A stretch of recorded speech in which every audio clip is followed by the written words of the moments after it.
আমি মুড়ি মাখার মধ্যে জিলাপি পছন্দ করি না, কিন্তু এবার অবভিয়াসলি মানে ঝাল ঝাল মিষ্টি মিষ্টি মানে দুজনের জায়গা আলাদা।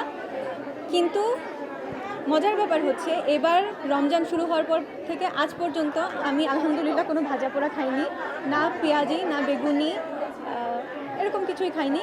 তার মানে এই না যে আমি পছন্দ করি না, আমি খুব পছন্দ করি। ওই যে বললাম যে নারীদেরকে নিজের স্বাস্থ্যের খেয়াল রাখতে হবে, আমিও একটু স্বাস্থ্যের খেয়াল রাখছি। Thank you. বিকাশ পেমেন্টে 10,000 টাকার বেশি অফার, শপিং চলছে তো। কালকে নারী দিবস, নারীদেরকে উদযাপন করার দিবস, কিন্তু শুধুমাত্র উদযাপন একদিন করলে তো হবে না। 365 দিনের বাকি 364 দিনও তো তাদের খেয়াল রাখতে হবে। একদিন উদযাপন করে বাকি 364 দিন ইগনোর করে এভাবে আসলে নারীদেরকে এগিয়ে নিয়ে যাওয়া যাবে না। তো সবার আগে নারীদের শারীরিক স্বাস্থ্য, মানসিক স্বাস্থ্য এগুলোর খেয়াল রাখতে হবে। নারীদেরকে নিজেদেরকে যেমন রেসপন্সিবল হতে হবে নিজেদেরকে নিয়ে, এবং তার পরিবারের মানুষদেরকে রেসপন্সিবল হতে হবে, সোসাইটিকে রেসপন্সিবল হতে হবে, এবং একটা নারী বান্ধব পরিবেশ গড়ে উঠুক, তাহলেই হচ্ছে মানুষ ভালো থাকবে। কারণ ওই যে মা যখন ভালো থাকে তখন তার সন্তান ভালো থাকে এবং একটা সুস্থ জেনারেশন গড়ে ওঠে। ওই জন্য নারীদের যত্ন নেওয়া অনেক বেশি জরুরি।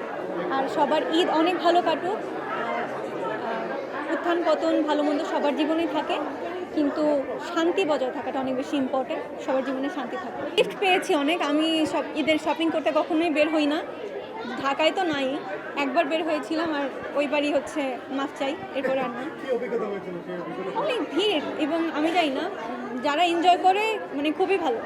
আমার দেখতে ভালো লাগে যে মানুষ এত এনজয় করে শপিং করে, কিন্তু আমি এনজয় করি না ঘুরে ঘুরে শপিং করাটাকে।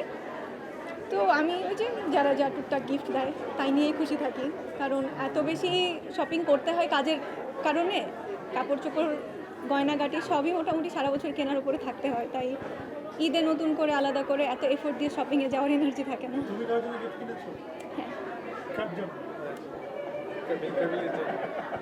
কাজের কথা আসি, যে কাজের সোলজার আপডেটটা যদি একটু জানবো, অভিজ্ঞতা যদি একটু শেয়ার করেন। সোলজারে ম্যাক্সিমাম শুটিং আমার হয়ে গিয়েছে, আর একটু বাকি আছে। ওইটা মনে হয় ঈদের পরে শুরু হবে। আমি এখন বলতে পারছি না আসলে। শাকিব ভাইয়ের সাথে প্রথম একটু অভিজ্ঞতা যদি একটু শেয়ার করেন। অনেক ভালো। সোলজারের বাইরে অন্য কি নিয়ে ব্যস্ততা চলতেছে এই মুহূর্তে? রোজার মাসে ইউজুয়ালি কাজ করি না আমি, কারণ আই কনসিডার মানে রামাদান অ্যাজ এ ব্রেক। আজকে যেহেতু নারী দিবস এই রমজান মাসেই পড়ে গেল, এবং আমাদের সবার প্রিয় মৌসুমি মৌ, ওর প্রতিষ্ঠান মন জানালা, তো ওর ডাকেই এসেছি, নারীদের জন্য এসেছি।